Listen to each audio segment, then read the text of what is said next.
na presensya ng Panginoon. Amen. Pero bibilisan ko po. Kasi pag daw po mahaba at turo, hindi na pinapaulit. Kaya praise the Lord. Sa mahabang panahon ng aking pong pagpapahinga, ay naririto na po ulit ako sa inyong harapan. Nakatawid po sa habag po at tulong po ng ating pong Panginoon. At ngayon po ay ang ating pong tema ay napakaganda. Christ's righteousness is the answer. Pag po sinabing righteousness, meron po akong counting slide, meron counting PowerPoint. Pag po sinabing, ayan, ayaw ko na magbasa dito, nagsasalamin pa ako eh. Ayan, dito na lang. Sabi po ng Daniel 7:14, at binigyan siya ng kapangyarihan at kaluwalhatian at isang kaharian upang lahat ng mga bayan, bansa at mga wika ay mga lingkod sa kanya. Ang kanyang kapangyarihan ay walang hanggan, ang walang hanggang kapangyarihan na hindi lilipas, ang kanyang kaharian ay hindi magigiba. Purihin po ang Diyos sa pagkakabasa ng kanyang buhay at makapangyarihang salita. Amen. Pag po sinabing ganyang kapangyarihan, ayan po sa ating po Panginoon ibinigay. Ang sabi po, binigyan siya ng kapangyarihan at kaluwalhatian at siyang kaharian upang lahat ng bayan, bansa at mga wika ay maglingkod sa kanya. Mangaglingkod sa kanya. Sino po ba sinasabihin pinaglilingkuran natin ng ating pong Panginoon Jesus? Next slide po. Binasa ko lamang po kasi yun po ang ating pero iba po yung akin pong ituturo ngayon. Kahawig lang po. Pag po sinabing righteousness, di ba ito agad ang ating naisip? Katuwiran, katarungan, at kabanalan. Amen. Isang sangkap na mabisa sa buhay ng isang Kristiyano. Kasi pagka wala ito sa isang Kristiyano, malaking question mark sa ating buhay kung tunay nga ba tayo Kristiyano. Di po ba? Meron kasing Kristiyano na hindi halata. Ang tagal ng kasama sa trabaho. Ikaw pala born again. Ba? Galing mo magdala ha, hindi halata. Di ba? Minsan hindi halata pagiging born again natin. Pero para po mahalata at saka maunawaan na tayo ay tunay na Kristiyano, ito pong katangian ng righteousness ng ating po Panginoon ay dapat ay nakikita sa atin. Katuwiran, katarungan, at kabanalan. Lalo na po doon sa kabanalan, doon po ako gusto ko pong mag-stay doon po sa kabanalan. Naman po lahat ay magkakamag-anak. Ibig sabihin, hindi naman pwedeng mangyari isa dyan nang wala kang kabanalan, na wala kang katarungan at wala kang katuwiran. Kung kulang ang isa diyan, ay ang righteousness ay parang hindi natin masabing righteousness. Ang katotohanan, wala naman pong matuwid. Kagaya na sinabi natin kayo na, walang matuwid, wala kahit isa. Para iba yata yan. Sabi mo kayo na, walang matuwid, wala kahit isa. Pero bakit dapat meron tayo na yan? Tayo po ay nagkaroon ng righteousness o ng katuwiran, katarungan at kabanalan sa pamamagitan ng atin pong Panginoong Hesus. Yung ginawa niya doon sa krus ng Kalbaryo, lahat ng kasalanan na meron tayo ay pinawi ng atin pong Panginoon. At pagkatapos po nito, yung righteousness ng ating po Panginoon at holiness ay napadagdag sa atin. Ito'y dagdag lang. Ang tunay na meron lamang nito ay ang ating Panginoong Hesus na napako doon sa krus ng Kalbaryo. Subalit salamat dahil sa kanyang pag-ibig at pagmamahal, may pagkakataon tayo na pwede pala tayong mabuhay ng may kabanalan. Gusto ko lamang pumalaman. Baka akala niyo ko anong kabanalan. Kasi nung una, hindi pa Kristiyano, akala ko kabanalan, meron kang bilog dito. Tapos nakaganyan ka, tapos dadahak ako maglakad. Akala ko yung nakabanalan. Hindi po yung tunay na kabanalan. Ang tunay na kabanalan ay ang matapang na pagtalikod sa kasalanan. Pag ikaw ay matapang tumalikod sa kasalanan, ang kabanalan ay darating.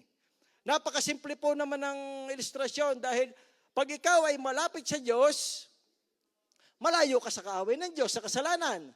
At ikay malapit sa kasalanan, malayo ka sa Diyos. Napakadali, di po ba? Sa inyo gusto, sa kaliwa o sa kanan?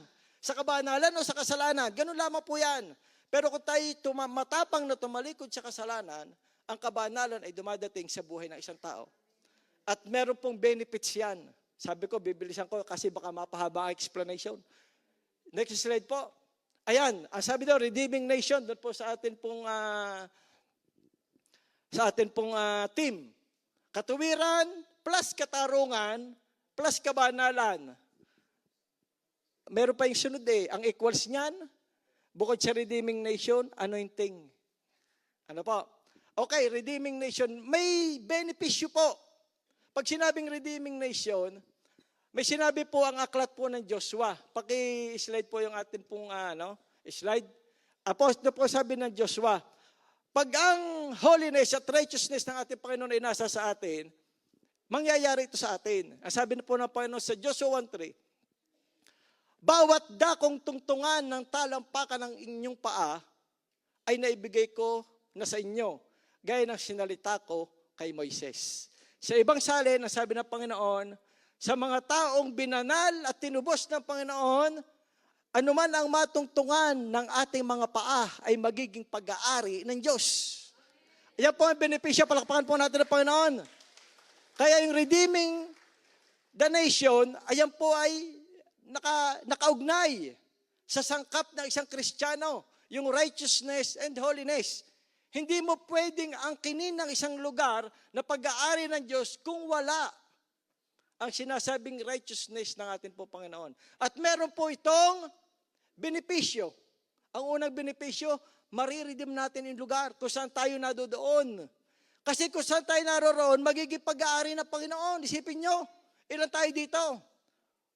Maglakad-lakad din kayo at nang may matungtungan kayo. Kaya lumawak ang JIL sa buong mundo dahil may mga righteous people na kagaya mo at kagaya ko na tinungtungan ng mga lugar at naging pag-aari ng Panginoon at nakapasok ang salita ng Panginoon. Amen. Palakpakan po natin ang Panginoon kaya napakahalaga sangkap. Napakahalaga sangkap sa buhay ng isang tao. Minsan lamang hindi natin ito naunawaan. Pero dapat nating unawain sapagkat marami pong hiwaga ang langit na hindi pa natin nararanasan. May hiwaga ang langit na hindi alam ng mga bagong Kristiyano at hindi pa nararanasan sapagkat hindi ina-apply yung kapangyarihang ibinigay ng atin pong Panginoon. Kung gusto niyo po ng unang hakbang, nag-iimbita uli ako, lalo na sa ating mga tatay at sa mga walang ginagawa. May ginagawa naman, madadagdagan ang ginagawa. Pumunta po kayo pag Sabado ng alas 4 sa lugar na ito, mag-pray po tayo. Palakpakan natin natin, Panginoon. At ito po yung unang hakbang upang maranasan po natin ang kapangyarihan ng atin pong Panginoon. Ang mga mananalangin ng atin pong Panginoon. Lahat po ng Bible character na ginamit ng Panginoon mightily, magbasa po kayo ng Biblia, lahat po yan ay intercessor. Pinopromote ko, intercessor ako At gusto ko po doon sa mga kalalakihan natin, kasama ko lahat sila. Ako po, Happy Father's Day, kahit hindi pa. Di po ba? Kasi ang mga tatay, masarap kasama sa paglilingkod. Kasi ang mga yan ay pag-amay ng bumait, nakaw. At pag-amay ni nag-intercessor, hindi mo na kailangan bantayan. Nabait ng kusa. Kahit hindi pa baitin. Ay, may kahit bantay mo na bantayan, pagka gusto magloko, magluloko. Pero pagka ina-intercessor na, kahit hindi mo bantayan. At ako po'y naniniwala, lahat po ng mga tatay na naririto, gusto gamitin tayong lahat. Amen. Palakpakan po natin ang Panginoon. Sa Biblia, napakarami rin ng mga babaeng ginamit ng Panginoon, pero mas marami ang kalalakihan. Mas marami. Ang 12 disipulo ay puro lalaki. Di ba? At pag po ang tatay ang naborn again, dala hanggang kaapu-apuhan. Kahit hindi mo imbitahin. Pag nanay lamang o tsaka anak lamang, ayaw pa ng tatay Subukan nyo pag tatay ang naborn again. Sigurado po yan, hanggang kaapu-apuhan dala. Amen. Palakpakan po natin ang Panginoon. Kaya ang mga tatay po natin, ang unang hakbang. Maraming gagawin ng Panginoon, himala sa pamilya, sa komunidad, sa nasyon, sa pamamagitan ng tatay. Sapagkat ang pagpapala ng Diyos sa isang tahanan ay nasa sa tatay. Dadali sa nanay, dadali sa anak. Hindi pwede sa anak papunta sa tatay. Walang ganon. Sa tatay muna. Kaya pinipilit po natin ang mga tatay po natin maging kasama po natin sa paglilingkod. Amen. Palakpakan natin ang Panginoon. At yan po'y sigurado po ako. Pag ang tatay ang nagla-life group at nagba-Bible study sa mga bahay-bahay, hindi mag-aalala ang pastor na baka marip sa daan. Ay lalaki Di po ba? Tsaka iba po ang lalaki. Pag sinabing usapang lalaki, lalaki. Di po ba? Kaya, okay po ba sa inyo? Mga nanay, pag ang mga tatay natin naging leader na, kayo po muna. Yan muna natin mga tatay. Tunay? Okay, palakpakan natin ang Panginoon. Tunay naman yon, wala namang asawa o anak na gusto yung tatay niya ay nakikita doon na naglilingkod. Ano, naglilingkod. Hindi naman po ang paglilingkod sa Panginoon ay pagtayo lang dito. Sa pananalangin, matindi ang ginagawa ng Diyos. Sa pananalangin, ito lamang ang kayang gawin ng lahat ng tao. Pero kakaunti na napunta sa prayer meeting. Pero ito ang pinakamadali, kahit bata pwede mag-pray. Ang bata hindi pwede mag-preach dito yung bata pa. Pero ang bata pwede mag-pray. Ang mga bata hindi pwede magpaawit dito. Dahil baka kung saan pumasok, baka maglaro lamang. Pero ang mga bata pwede mag-pray. There is no higher calling, nor greater honor than to bow and kneel before your throne. Pinakamataas na pagtawag ng isang tao ay ikaw ay maging mananalangin ng ating Panginoon. Ang unang hakbang para po sa mga kapwa ko tatay. At siguradong matutuwa ang langit pag lahat ng tatay ay naglilingkod at nagiging mananalangin ng ating Panginoon. Praise the Lord. Glory to God. Ayan. At yan po yung mga benepisyo. Bibilisan ko na orasan mo ko ha. Baka makalampas ako. At hindi na makaulit. Bawat dakong tutungtungan ng talampakan ng ipa ay ibibigay ko sa iyo. Ayan po mga benepisyo. Meron pa pong isa. Ayan ay benepisyo pa lang para sa ating pong komunidad. Meron pong personal na regalo ang Panginoon sa taong tinanggap niya yung righteousness and holiness ng ating pong Panginoon. Meron pa po isang slide at yan po yung aking pong title. Ayan, puting damit. Alam niyo po ba yung puting damit? O yan, white robe daw in English.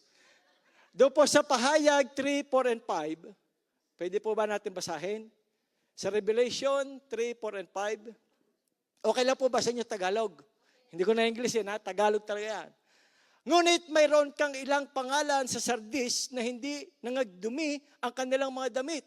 At sila'y kasama kong magsisilakad na may mga damit na maputi sapagkat sila'y karapat-dapat. Sa verse 5, ang magtatagumpay ay daramtan gayon ng mga mapuputing damit at hindi ko papawiin sa anumang paraan ang kanilang pangalan sa aklat ng buhay. At ipapahayag ko ang kanyang pangalan sa harapan ng aking Ama at sa harapan ng kanyang mga anghel. Wow, napakaganda pong benepisyo. Nung tinanggap po natin ang ating pong Panginoong Jesus, kagaya nung dalawa kanina, tinanggap si Kristo. Napansin nyo, 2 beses kong pinaulit sa kanila, idinideklara ko na si Jesus ay Diyos at aking tagapagligtas. Inulit ko yon. Idinideklara ko, napansin nyo siguro, hindi ako nagkamali. Inulit ko talaga yon. Sapagkat ang pagsasalita ng pangalang Jesus ay aking Diyos, may kapangyarihan sa buhay ng tao.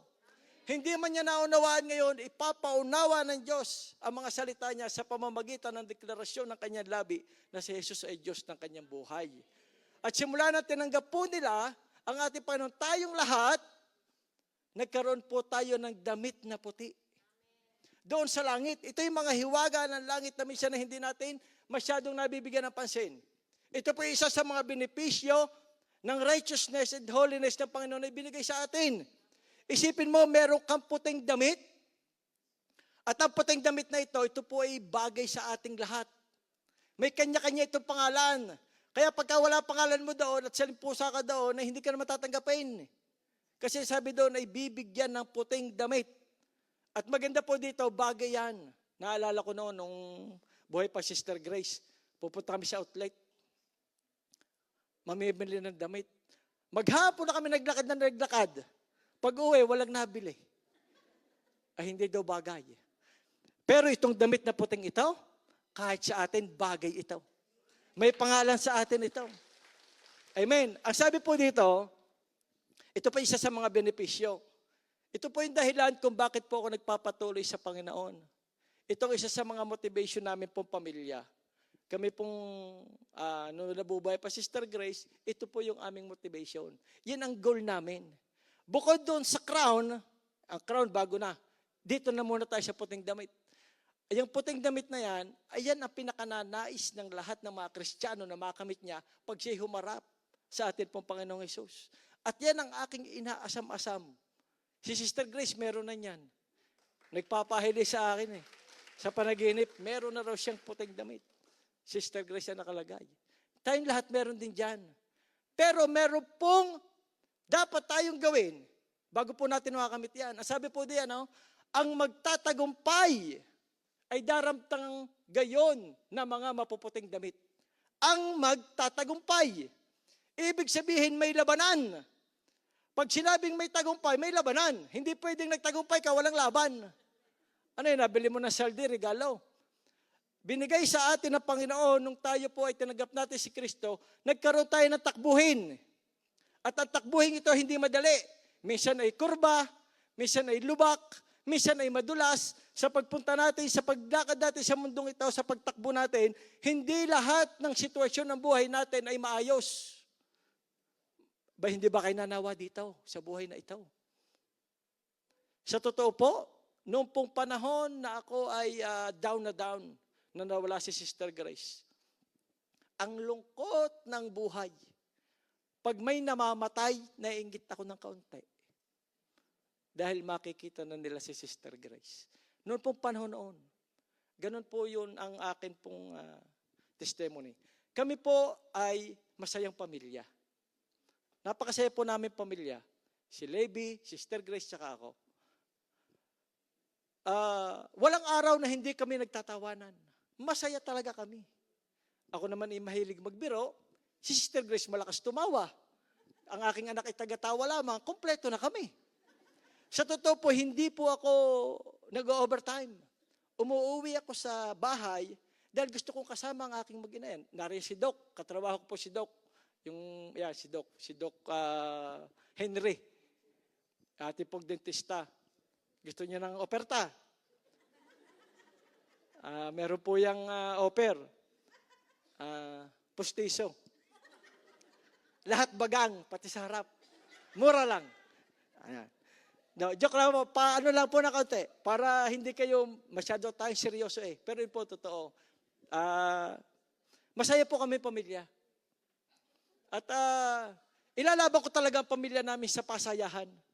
Walang araw, hindi kami nagkaroon ng yung sasabihin mong malungkot na problema. Ni aking asawa, hindi nakaranas sa akin kahit pitik. Hindi ko siya napagbuhatan ng kamay. At ang saya naming pamilya, ilalaban ko kahit kanino. Sobrang saya namin. Sa paglilingkod, hindi rin kami talo. Sa katapatan sa Panginoon, hindi kami talo. Talagang ilalaban ko aming pamilya. Masaya talaga kami yan, nadyan aking anak ko. 20 years kaming magkasama ni Sister Grace at kahit minsan, hindi naman kami naghihiwalay. Ang hiwalay lamang namin yan sa trabaho. Pero pagka kami magkasama sa paglilingkod, Biyernes pa nga lang minsan, nasa Genova na kami. At pupunta ka sa mga lugar na hindi mo na makilala ang mga tao. Magaling tayo dito, magkakakilala. Wala mang bububog sa'yo dito. Di ba? Pero doon sa lugar, napapakailaman mo ang buhay nila, ay hindi po siya madali. Pero dahil kasama natin ang Panginoon, nagiging madali. At ganun po yung amin pong sitwasyon. Kaya nung kinuha sa akin, Sister Grace, sobrang lungkot ko. Ang lungkot na hindi ko kayang maipaliwanag. Na sa bawat araw, hindi ko alam kung ako'y makakatambay na maghapon sa sobrang lungkot. Ang lungkot pala ay pwedeng ikamatay. Pwede siya ikamatay. Kaya pala yung matatanda dito, pag namatay ang asawa, wala pa isang buwan, namamatay na uli. At namamatay na rin. Ay alam ko ang dahilan. Sobrang lungkot. Mabuti na po lamang at kilala natin ang atin po Panginoon. Umiiyak lang po ako sa Panginoon. Pag ako umiyak sa Panginoon, hindi ko siya tinatanong, Panginoon, bakit? O Panginoon, humihingi ako? Wala. Basta iiyak lang ako dahil alam ng Diyos na ako'y malungkot. Hindi ko kailangan tanungin dahil alam ko ang Panginoon, pag kilala mo, hindi siya nagkakamali. Hindi nagkakamali ang Panginoon. Bakit mo tatanungin? Bakit? Pero minsan parang isipin mo, yung mga taong nasa sa paligid, sila pa yung nagbibigay sa atin ng hirap at napaka-injustice naman ng mga pangyayari sa buhay. Siya pa ang nawala. Sasabihin ng iba, meron dyan halos magpataya na. Ba't hindi pa yung nakinuha? Hindi tunay naman, di ba ga? Kaming naglilingkod ng maayos pero may dahilan ng atin pong Panginoon. Ang importante doon sa bawat araw na ako ay nalulungkot, hinahanap ko yung solusyon. Kasi mamamatay talaga ako sa lungkot. Ang pakiramdam ko, tinatanggalan ako ng laman loob ng walang panghimay. Dahan-dahan inaalis sa sobrang sakit. Kaya pala ganito yung pabor ng Diyos sa mga babaeng balo. Ano? Ang hirap ng sitwasyon na wala kang asawa. Mabuti na lamang, marunong na akong mamlansya ngayon. Ako namlansya nito. Di ba? May mga bagay na itinuturo ang Diyos sa atin. Mayroong gustong gawin ng Panginoon na importante. Sa bawat sitwasyon na meron po tayo, dapat tayong magtagumpay. Kasi ang magtatagumpay ay daramtan ko ng gayong mga mapuputing damit. Kung wala ako sa isip na ganyan, pwede ako magrebelde sa Panginoon. Pwede akong mawala na sa inyong harapan. Pwede mawala na lang. Pero dahil sa puting damit, yan po yung motivation namin. Bukod pa po doon sa mga crown. May mga crown pa Tsaka yung puting damit pa rin po pinakamahalaga sa akin na nagbibigay sa akin ng lakas para ako'y umabante sa paglilingkod sa Panginoon. At alam nyo, ang unang dahilan kung bakit, konklusyon ko ito pero dinala na ako. Alam nyo kung bakit ako ay nakakabante? Hinahanap ko ang Panginoon lagi, pero hindi ko siya agad basta natatagpuan. Alam nyo ba, pagbaba ng presensya ng Diyos sa buhay na isang tao ay kalakasan? Ang inahintay ko araw-araw ay pagbaba ng presensya ng Diyos para lahat na lungkot na nararamdaman ko ay mawala. Ang problema, paano ko siya tatawagin? Hindi naman ang Panginoon rep na pagkaikigutom ay bubuksan mo lang at kukuha ka. Ang banal na espiritu pag bumaba sa isang tao, doon siya lumalakas. Ang problema ay paano ko siya tatawagin. Minsan 9:00 na ng gabi, hindi pa nababa. Napakahaba ng aking kalungkotang nararamdaman. Pero pag siya dumating ng umaga, hanggang hapon ako malakas, kaya kong pagtagumpayan ng maghapon. Palakpakan po natin ang Panginoon. At itinuro po niya sa akin ito. Itinuro po niya sa akin kung paano ko hahanapin ang banal na espiritu. Magpakumbaba ka lang sa Panginoon. Ang pagpapakumbaba ay isang napakabisang pagtawag sa banal na espiritu. Ang sign na ang banal na espiritu ay bumababa sa isang tao, ang nakikita niya ay ang kanyang karumihan. Hindi ang karumihan ng iba. Pag ang naisip mo ay ang karumihan at pagkakamali ng iba, mag-isip-isip ka, hindi espiritu ng Diyos ang sumasa iyo. Espiritu yan ng coke. Puro hangin yan. Kasi iba ang iyong nararamdaman. Ang naisip mo yung iba. Hindi espiritu ng Diyos. Di ba si Isaias, sabi ni Isaias, kawawa ako. Propeta yun Nakita ko ang Panginoon nang madumi ang aking labi at kasama ko ng mga taong marurumi ang labi. Ano ang una niyang nakita? Ang kanyang sarili, ang kanyang labi na marumi. Di po ba? Kaya tayo po, kung gusto po natin na ang Panginoon ay madaling bumaba, natutunan ko po ito. Natutunan ko. Kasi ang hirap Pagka yung gusto mo makitang lunas sa problema mo, hahanapin mo talaga siya. At naging madali po sa akin ang pagtawag sa banal na espiritu. Simula nang natutunan ko ito. Ang pagpapakumbaba na makita ko ang dumi ng aking sarili. Huwag niyo na pong tingnan ang dumi na sarili ng bawat iba. Yung tingnan niyo yung sa inyo. Huwag mo ipalagay na ang sarili mo mas magaling kaysa sa iba. Nakapagpaawit ka lang din ng naging anointed ang awit mo. Hindi mo alam yung dami naman nagpe-presyo kaya naging anointed. Hindi ka umatid ng prayer meeting, anointed ka. Yung mga intercessor na nadidiyan. Tapos pag may nagpaawit na iba, sabi mo mas magaling ka. Bato-bato sa langit, ako po'y ganito, kung magturo, bahala kayo. Sabihin nyo kay pastor, wag na uli akong papagturuin. Ang importante, masabi ko po sa inyo, palakpakan natin ang Panginoon, na wag nating tingnan ang dumi ng iba.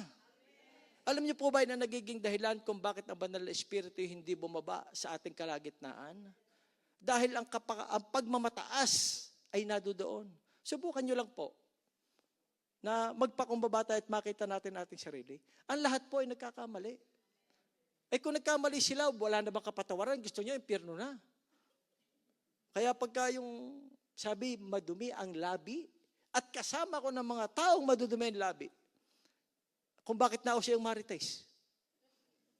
Ayan po ay hindi po sa Diyos, yung marites. Pag ang pinag-usapan niyo buhay ng may buhay, hindi po yun maganda. Kasi nakakasira yan ng tao. Ikaw na hindi mo naman alam ang kanya istorya, ikuikwento sa iyo. Kaya pag nagturo dito, kaya pala. Ano kaya pala? Kaya pag nagturo dito, hindi ka na nable-bless. Hindi mo naman alam ang totoo. Ang problema, baka galit lang yung tao sa sinasabi. Hindi po tama yon. Hindi tayo kailangan magusga. Bakit? Malinis ka ba?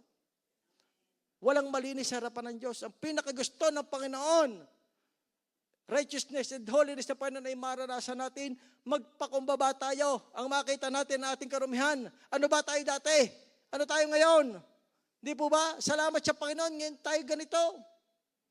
Nakakurbata na. Dati nga hindi nagdadamit. Nakasampay lang ang sando. Maghapon. Pero binago ng Panginoon. Ngayon nakakurbata na. Amen. Praise the Lord. Salamat po sa Panginoon. At ari po ibinili ko, hindi bigay ng amo. Maganda yung nagkakalinawan tayo. Ano? Dahil uso dito ang ginaw. Minsan lamang mapapagturo din hindi pa ito todo. Ayan. Praise the Lord. At yan po ang benepisyo. Puting damit. At yan po ang naging dahilan. Next slide po tayo. Baka ako'y mapalampas. Gusto kong bilisan. Paano ba ito mapapanatili? Righteousness, holiness, at anointing. Hindi po ba? Ito naituro ko ito nung Sabado. Hindi naman kayo nagpunta lahat Nung Sabado, naituro ko ito nung nakarang Sabado. Sa atin pong mga intercessor. Ang iba naririto. Yung iba naituro ko sa Brugario. Naunang Brugario. Paano ba mapapanatili ito? Righteousness plus holiness equals anointing. Di ba nag-anointing of oil tayo? January, nag-anointing of oil tayo. Ang anointing, magandang naunawaan natin. Ginagamit natin sa paglilingkod hanggang December. Di po ba? Yung anointing sa atin napakahalaga. Kasi pag nawala yung anointing, mapapagod ka na maglingkod. Subukan nyo pong wala ka ng anointing sa paglilingkod, hindi ka na mag-aatid, umambon lamang. Pag anointing na isang tao ay nabawasan at kakaunti na, wag hindi umambon. Hindi yan napupunta sa prayer meeting dahil naambon. Nagiging asin at ilaw ng sanlibutan ito. Baka akala matutunaw siya pag umambon. Huwag na nga yun. Sige. Tuloy tayo. Tuloy. Ang anointing po ng Panginoon. Paano ba ito mapapanatili? Next po. Ito po ay dalawa lang naman. Ayan. Point 1. Huwag kang magagalit.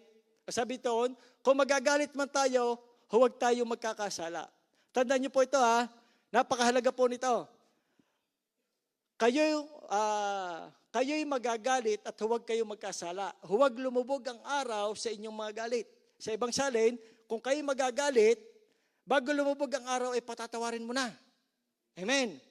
Naintindihan po natin. Yung galit kasi, pag nagalit ka, at kayo nagkasala, depende naman kasi ang kasalanan. Ang galit, pwede ka hindi magkasala. Nagtanong kasi yung taga-Brugerio, paano ba ito? Hindi ko maiwasang magalit, isa diyang kagalit-galit. Totoo naman talaga. Ang Panginoon Jesus nga, pinagtataob nga lamay sa dahil sinagalit Pero pwede tayong hindi magkasala. May pwede hindi magkasala. Sabi doon, huwag niyo palulubugan ang araw na galit pa rin kayo. Kami ni Sister Grace, nung buhay pa siya, hindi kami nag-aaway ng alas 9 ng umaga. Nag-aaway kami mga alas 5 ng hapon para palubog na. Ngayon dahil Kristiyano ang iyong asawa, i-apply mo ito. Kaya nga sa mga gustong mag-asawa, huwag kayong kukuha ng hindi mananampalataya. Kaya sabi ng Panginoon, sabi doon, huwag niyong palulubagan ng araw ay galit pa rin kayo. Ay dahil paras kami Kristiyano, mag-away man kami ng alas 5, 2 oras na lamang lulubog na. Magpapatawaran na agad kami. Pero pag alas 9, lalo't Sabado at Linggo, mahaba kayo magkasama. Nakaw, delikado yan. Mahaba ang pagkaaway ninyo. Pero sabi na paano, huwag niyong palulubugan ng araw. Kaya ako po, ang aking pong panalangin sa aking pong anak, isa-isa naman yung aking anak. At pinagpe-pray ko na sa Panginoon, lagi ko siya sinasabi, anak, kung ikay magbo-boyfriend at ikay mag-aasawa, yung tunay na Kristiyano, yung alam yan, para yung away, hindi masyadong nagtatagal. Anak, di ba? Sabi ko kay anak, kahit hindi kasing lakas ng apil ni Daddy. Basta joke lang. Basta Kristiyano lang totoo. Joke lamang po, para lang pa yung magtawanan. Sinasabi ko po lagi sa kanya, araw-araw na paalala. Kasi alam ko, ang aking anak, pag ang tunay na Kristiyano ang kanya naging asawa, wala akong aalalahanin. Yung mga ganyan, hindi dadating sa kanila yung pagkagalit ng matagal. Alam niyo po ba yung 10 pagpapatawad? Naituro ko na ito, pero baka hindi pa narinig na iba. Hindi kami lagi napunta eh. Ngayon ulit tayo nagpangita. Yung 10 pagpapatawad sa bawat araw, para maiwasan po natin yan, dapat merong ka-araw-araw. Yung 10 ayon, naka-reserve na sa'yo bago ka bumaba ng bahay. Ang una, sa amo, sa mga kasabay sa bus, sa kapatid, sa pastor, basta 5 yan, ipamimigay mo yan sa mga kasalubong mo, hindi mo lang kung sino manggagalit sa iyo. Pag naibigay mo agad ang pagpapatawad mo, hindi ka na magagalit, naibigay mo na eh. May pambayad ka kasi agad. May pambigay ka agad. Yung 5 iyon, lahat iyon ay sa mga makakasalamuha mo. At yung 5, sa asawa. Sa asawa yung 5. Pangkanya yan. Maniwala kayo kahit Kristiyano, nag-aaway lagi ang mag-asawa. At yan po ay napakahirap na pag ang mag-asawa ay magkaaway. Ikaw ay pahulog na doon sa, matrimonyali kayo, pahulog ka na doon sa isang gilid, ikaw ay pahulog na rin sa isang gilid. Yung elepante pwedeng dumasa sa inyong kalagitnaan. Dahil kayo magkagalit. Ang hirap matulog ng magkagalit. Magkalayo kayo, mahirap po matulog. Pero pag po, yung alam natin ito, yung wag lulubugan ng araw. Di sabi, sige, mag-pray na tayo, lulubog ng araw eh. Alam tayo, palubugan ng araw. Ay, Kristiyano, di alam, ikaw na. Ay, di ba, ganyan pag kayo nagkakagalit, ikaw na. Bilang tatay, ako nagpe-pray. Dahil ako naman intercessor, ayun ang paano niya sa akin, intercessor, di ikaw ay worship leader, magkatuwag talaga kami ni Mr. Grace eh. Di, bababa na yung presensya ng Panginoon pag po tayo nag-pray. At pag tayo ay nagpatawaran, yung magkagalit ay napakasarap. Alam nyo ang di ba pag magkagalit talagang halos ayaw. Pero pag po ikaw ay nagkabate, mag-asawa, nako, umaga na. Sikat na ang araw, napaka-dolce, napaka-sweet. Talaga namang hindi naghihiwalay. Para kang malunggay na nakakapit sa kaldero. Hindi mapuknat-puknat. Amen. Gano'ng kasarap nang kayo'y nagkapatawarang mag-asawa. Hindi po ba? Kayo mamili. Yung kayo pares ng pahulog o para kayong malunggay na nakakapit sa kaldero. Hindi mapuknat-puknat. Amen. Yan po yung 10 pagpapatawad na kailangan ay meron tayo. Araw-araw yan 10 beses, 10 pagpapatawad, meron ka sa isang araw. Yung 5 talaga sa asawa yan. Mahirap po kasi makalaban ng iyong asawa. Kasi, kahit opening prayer, hindi nyo ako mapapag-opening prayer pagka kami ni Sister Grace magkagalit. Kung meron kami samaan ng loob. Kaya, maganda po, Kristiyano. Di ba anak? Kristiyano, pipiliin mo. Amen. Inaawat na ako. Okay, praise the Lord. Pangalawa, yung pong anointing kalahati niya, pag nagalit, nawawala anointing kalahati. Ito, buo.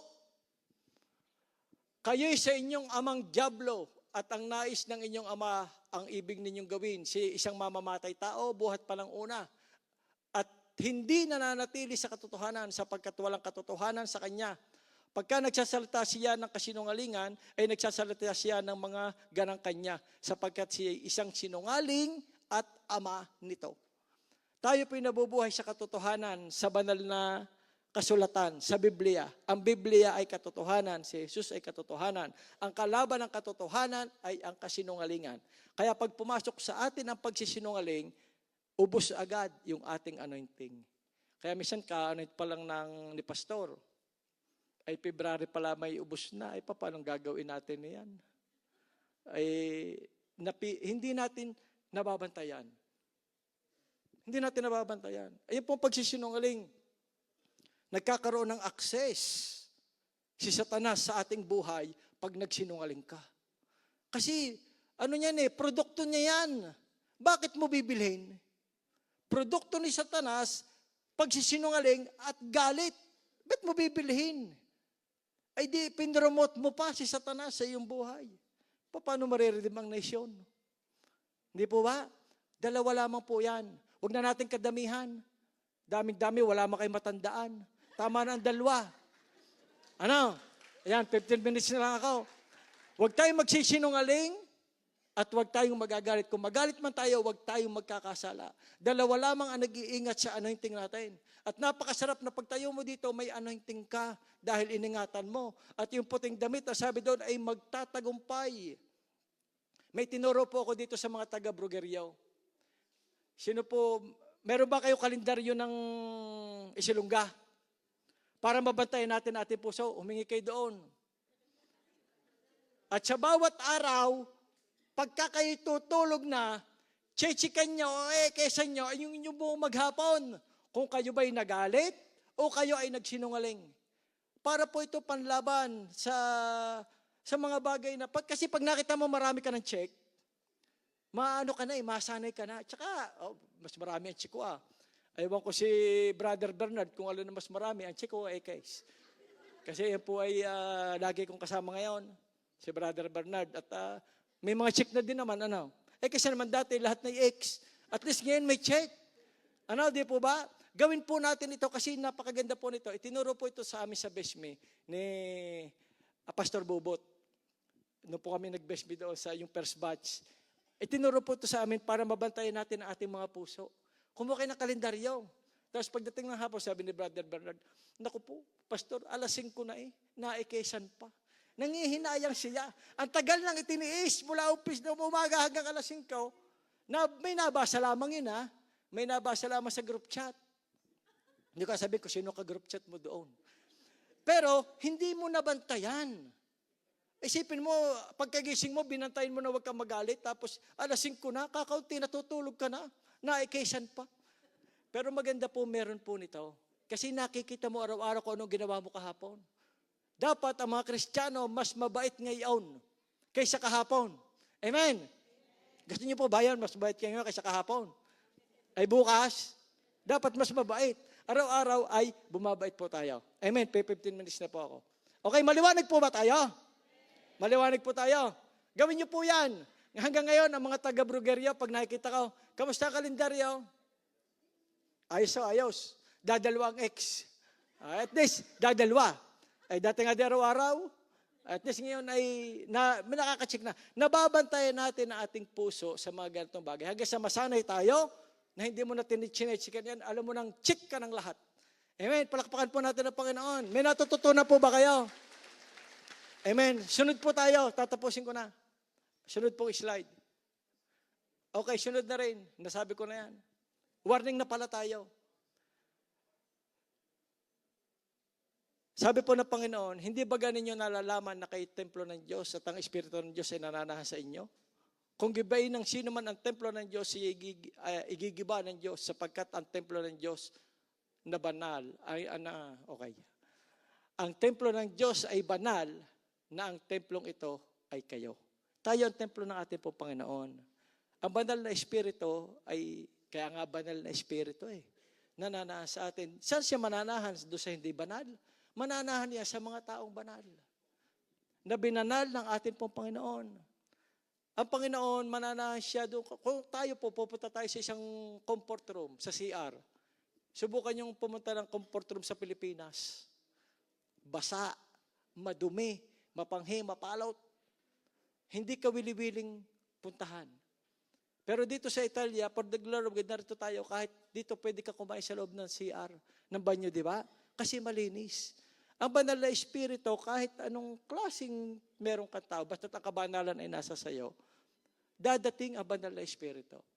Ang paggamit ng Diyos sa buhay ng isang tao, ay kung paano mo binanal ang iyong sarili. Kung paano ka nagtagumpay sa kabanalan ng ating po Panginoon. I-example ko po sa inyo, merong magandang kupita ginto. Subalit nung ikipinainom, ay amoy 10 minutes. Nung ikipinainom, ay amoy ginatang tulingan. Ginto yun painumin ka, uhaw na uhaw ka. Tapos nung binigyan ka ng mga taga-Batangas, mahilig siya ginatang tulingan. Nung painumin ka, may naamoy kang malansa. Di ba kahit uhaw na uhaw ka, para hindi masarap uminom? Pero merong kang nakitang kahit plastic na baso na malinis. Yung uhaw mo, mas pipiliin mo yon kaysa sa kupita na puro ginto. Kasi mas masarap inuman, mas masarap gamitin yung malinis na kagamitan. Amen. Kaya tayo po, kung gusto natin gamitin ng Panginoon, panatilihin natin ang kabanalan sa atin pong buhay. Mas gusto ng Panginoon gamitin kahit ikaw ay hindi ganun kaganda at hindi ka ganun kagaling. Ang importante ang kabanalan ay dumadaloy sa atin. Nababantayan natin pong buhay. Amen. Palakpakan po natin ating pong Panginoon. Next slide. Warning na po yan.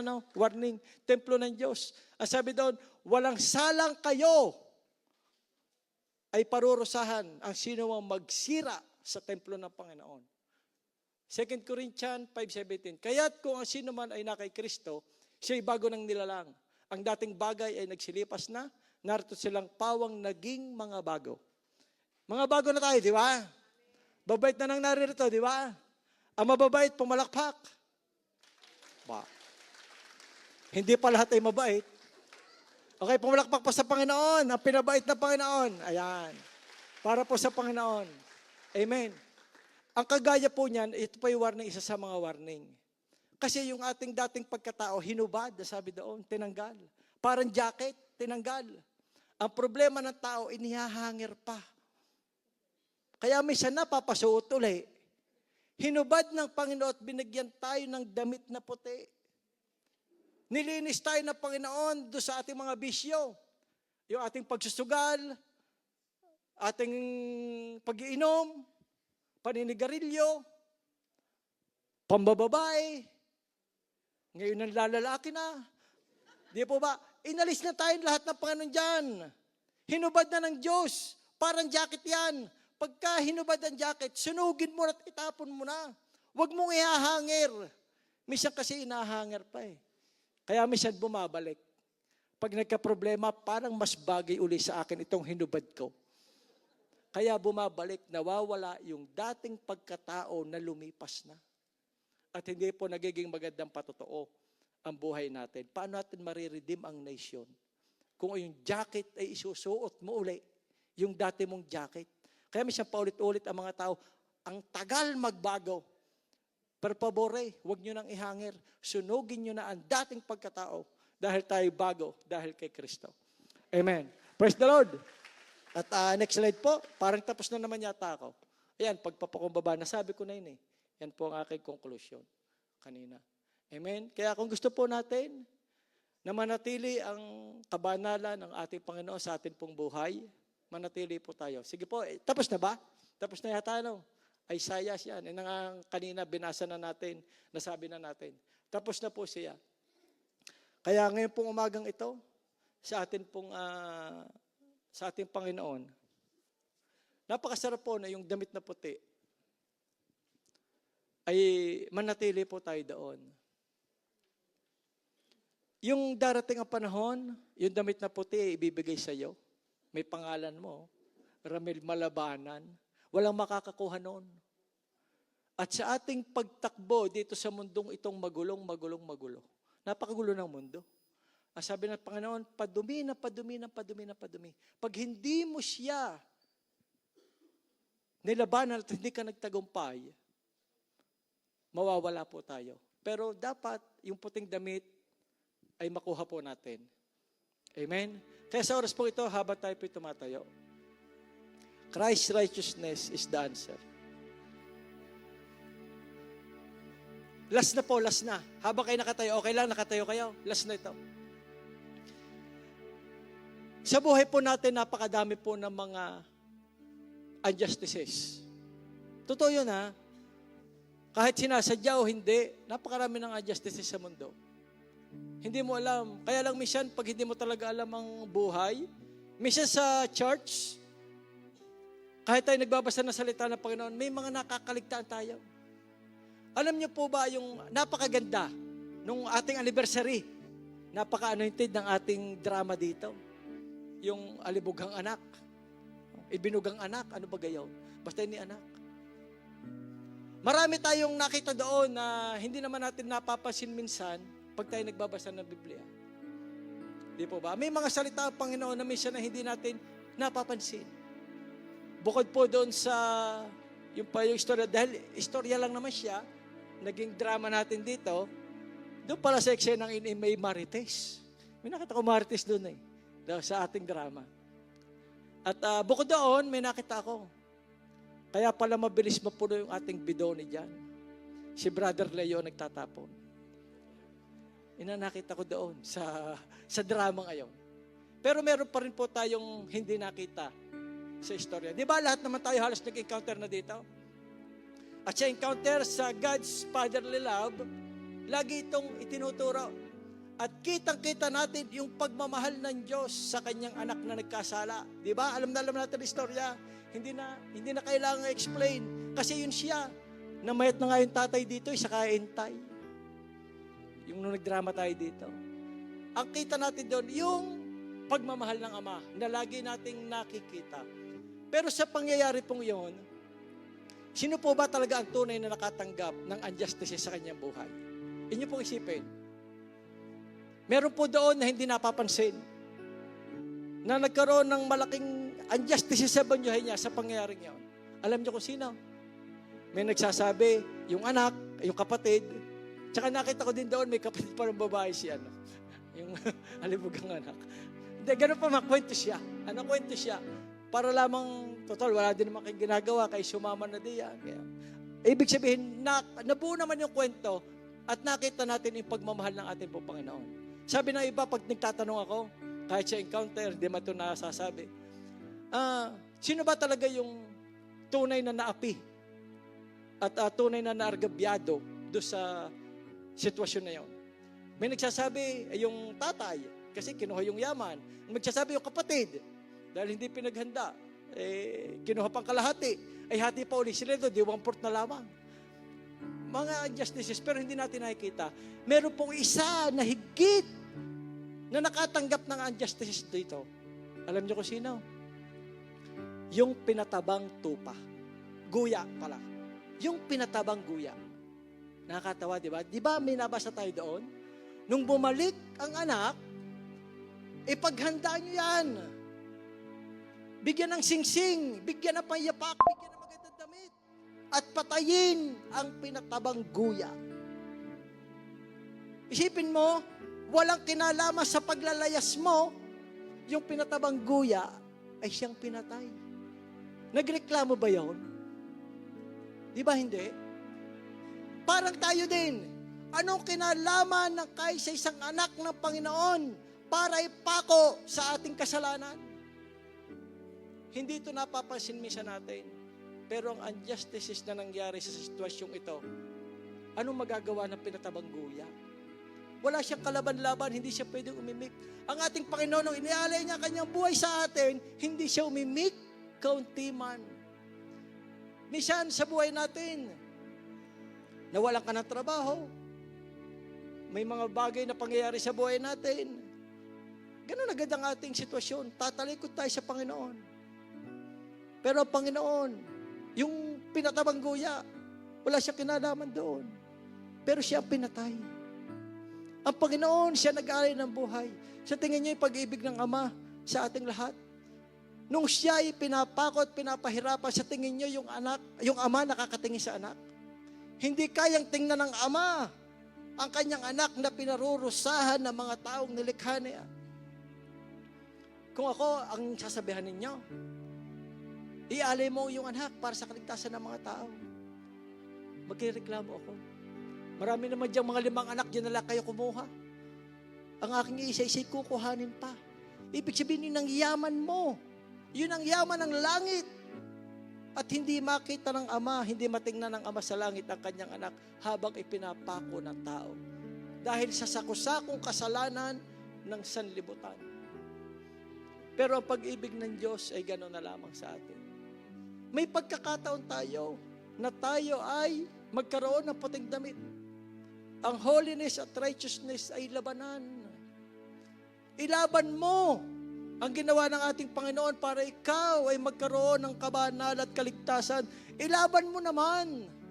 Huwag naman kaunting problema, ikaw ay tumba na. Hindi ka lamang nakamayanig, hindi na atin. Nakakahiya sa Panginoon. Tibay-tibayan natin. Matagal na rin naman tayo Kristiyano. Hindi pa usog niya ilibor na gid ka na. dapat naman tayo ay may pagbabago sa buhay natin. Ilaban naman natin ang pananampalataya natin. Ilaban naman natin, ipakita natin sa mga tao tayo na tunay na Kristiyano, na ang kabanalan at katapatan ng ating Panginoon ay makita sa ating buhay. Ipahalata mong Kristiyano ka. At matanggap natin yung anointing na binigay ng Panginoon para sa kaligtasan ng maraming tao. Ngayong oras pong ito, yung pag-ibig ng Panginoon, it is your love. Iba yung aking iba yung aking ministering, pero dito ako dinadala ng Panginoon. Ang Panginoon, masyado niya tayong mahal. Sa kabila ng pagkakamali at pagkakasala po natin, nadyan lagi ang kanyang pagmamahal at ito'y sapat. Sapat sa atin para tayo naman ay maging banal. Gusto niyo po bang maranasan ang kakaibang karanasan na nagmumula sa langit? Gusto niyo po bang makita ang hiwaga ng langit? Ang puting damit hindi nakikita ng mata, pero pinapanampalataya natin ang darating. Ang mga regalong ibibigay sa atin ng Panginoon, yung puting damit na sahin po natin. At ito'y mangyayari lamang kung tayo ay magtatagumpay sa laban ng kabanalan at ang righteousness ng ating Panginoon ay makikita at ilalaban natin. Ilaban naman natin. Marami pong magugulo sa mundo, maraming problema ang mundo, wag na tayong maging pabigat, padagdag. Dapat tayo ay nagiging asin at ilaw ng Panginoon. Makita sa atin upang ma-redeem ang nation. At ang Panginoong Jesus ay sapat na pag sumama sa atin, bumbaba ng Espiritu, sapat ito para mapagtagumpayan natin anumang hamon ng buhay na meron tayo. Kung sino po ang nagnanais? Sino po ang may panalangin sa Panginoon? Sa oras na ito, pakitaas po ang kamay, panalangin nyo. Patagal nyo na panalangin. Ang Panginoon kayo na pang natuwa. Nagpiesta ng langit nung may dalawang nakakilala sa Kanya. Tapos yung righteousness yung nilalaban natin ngayon, yung kalendaryo natin, gagawin natin seryoso. Seryosohin nyo po itong kalendaryo. Isipin nyo, bago kayo matulog, check. Hindi kayo nagalit, hindi kayo nagkasala. Ang kabanalan ng Diyos idadaloy sa buhay po natin. At ang panalangin ng mga taong matuwid, agad niyang dinidinig. Sa lahat po ng may pangangailangan sa Diyos. Lahat. Yung po mga walang kailangan, di wag na kayo pumunta. Yung lamang pong may pangangailangan. Yung may panalangin kayo sa Diyos at gusto nyo mangyari sa buhay nyo, pumunta po kayo dito sa harapan. Bilisan nyo lang. 1 minuto, 2 minuto lang po ako magpe-pray. At ipagpe-pray ko po ito. Lahat po na may pangangailangan sa Panginoon. Lahat ng may pangangailangan, lahat ng gustong maramdaman na pag-ibig at pagmamahal ng Panginoon. It is your love. It is your love. Praise the Lord. Lahat po na may pangangailangan sa Diyos.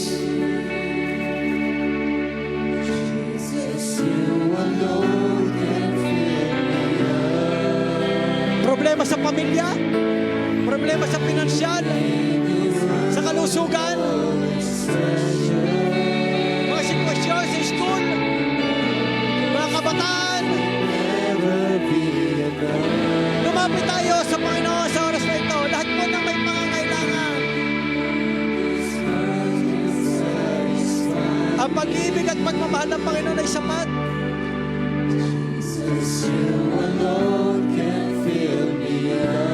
Ikaw at ang Panginoon na nakakaalam ng sitwasyon mo ngayon. Ang tagal mo nang itinadaig sa Panginoon. Ngayong oras na ito, diringin ng Diyos ang iyong panalangin.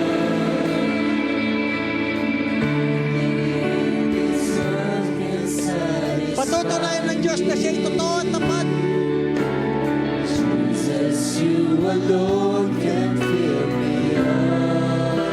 Walang bagay na mahirap sa Diyos sa mga taong nagtitiwala.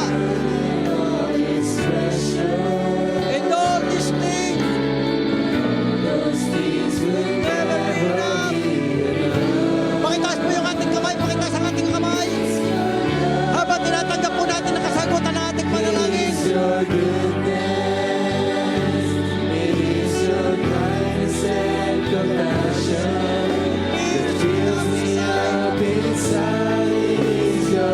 Habang tinatanggap natin ang kasagutan natin panalangin, pakitaas po ang kamay, pakitaas ang kamay. Tanggapin po natin ngayong oras na ito.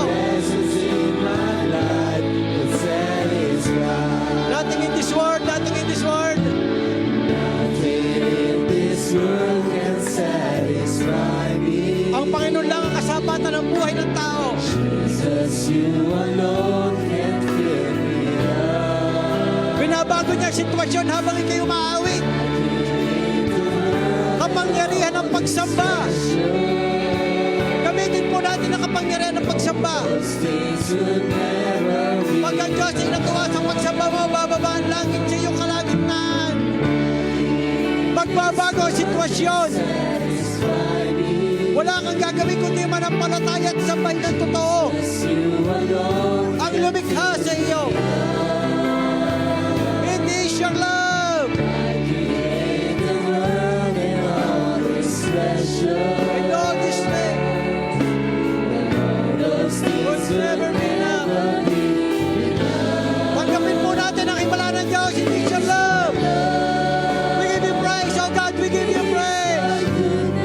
Salamat po, Panginoon, sa kasagutan, sa panalangin ng iyong mga anak sa lugar na ito. That fills me up inside is your grace. That atmospheric anointing of the Your Lord tender mercy ay dumadaloy sa ating kalagitnaan. is your presence in my life. Isa pa, it is your love. It is your love. It is your love. It is your goodness. It is your goodness. It is your kindness and compassion. That That fills me fills up me up inside. inside. It is your grace. Bumababa ang Your langit. tender mercy. It is your presence in my life that satisfies. Minsan pa sa malakas na tinig, it is your love. It is your love. It is your goodness. It is your goodness. We give you praise, oh God. We It give you is your praise. kindness and compassion that fills me up. Binabago niya ang sitwasyon. It is your grace. Gumagawa siya ng himala. Your tender mercy. Sinasagot niya ang iyong panalangin. Your presence in my life that satisfies. For the last time sa malakas na tinig, habang nakataas sa ating mga kamay. It is your love. It is your goodness. It is your kindness and compassion that fills me up inside. It is your grace, your tender mercy. It is your presence in my life that satisfies. Hallelujah. Habang nakataas po yung ating mga kamay, Panginoon, marami po salamat sa iyong pangkatuwiran, sa iyong kabanalan, sa ginawa mo doon sa krus ng Kalbaryo, sapagkat nagkaroon kami ng kabanala sa aming buhay. Sapat po ang ginawa mo doon sa krus ng Kalbaryo upang ipakita mo ang iyong pagmamahal. At Panginoon, ngayong oras na ito, narito po ang aking mga kapatid. Nakikita mo po ang kanilang sitwasyon. Ikaw ang nakaalam ng lahat na meron sila sa kanilang mga puso. Mga sitwasyon na hindi nila kayang maunawaan kung paano hahanapin na solusyon. Subalit salamat, Panginoon, ang paglapit nila sa unang ito, sa altar na ito, ay pagpapatunay na sila nagtitiwala sa iyo. At ang mga tao nagtitiwala sa iyo, alam po namin kailan ba hindi mo ito binibigo. Minsan pa, Panginoon, patunayan mo po sa kanila na ang kanilang Diyos na pinaglilingkuran, pinagkakatiwalaan at pinaglagakan ng kanilang problema ay Diyos na sumasagot ng panalangin. Diyos na nagmamahal at nagmamalasakit. Panginoon, mula sa bukas na langit, sa iyong pagmamahal, ibaba mo ang iyong kapangyarihan sa kanila. Mula ulunan hanggang talampakan, maranasan po nila ang presensya mo.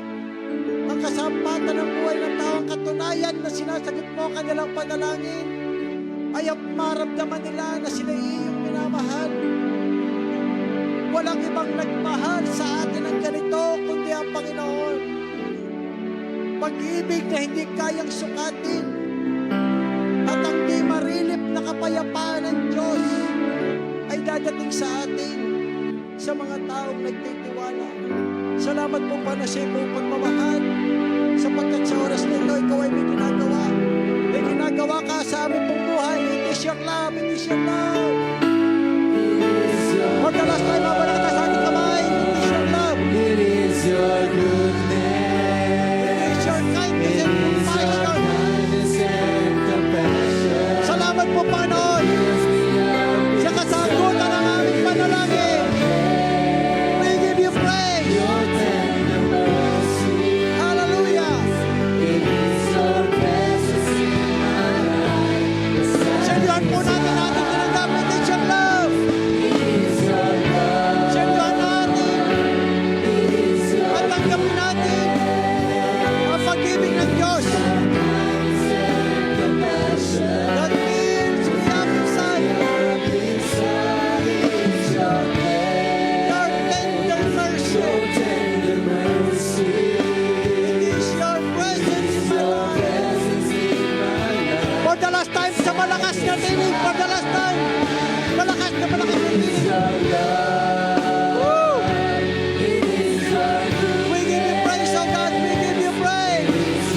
bawat sakit at karamdaman ay ginagawa, Panginoon, sa oras na ito.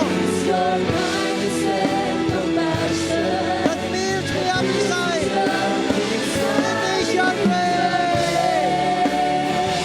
Your tender mercy. Hallelujah. It's your presence in my life. For the very, very last time, it is your love. It is your love. It is your goodness. It is your kindness and compassion that fills me up inside. It is your grace, your tender mercies. It is your presence in my life that satisfies. Hallelujah. Panginoon, siniluhan mo po ng iyong makapangyarihan dugo at tinanggap po namin kasagutan ng iyong mga panalangin at manatili po sa kanila, Panginoon, ng kabanalan at ang iyong katuwiran. At isang araw sila magpapatotoo sa lugar na ito na natanggap po nila ang kasagutan ng kanila po mga panalangin. Panginoon, marami pong salamat. Walang ibang dapat tumanggap ng lahat ng papuri, parangal at pagsamba maliban sa iyong pangalan, sa pangalan ng aming Panginoong Yesus. Amen and amen.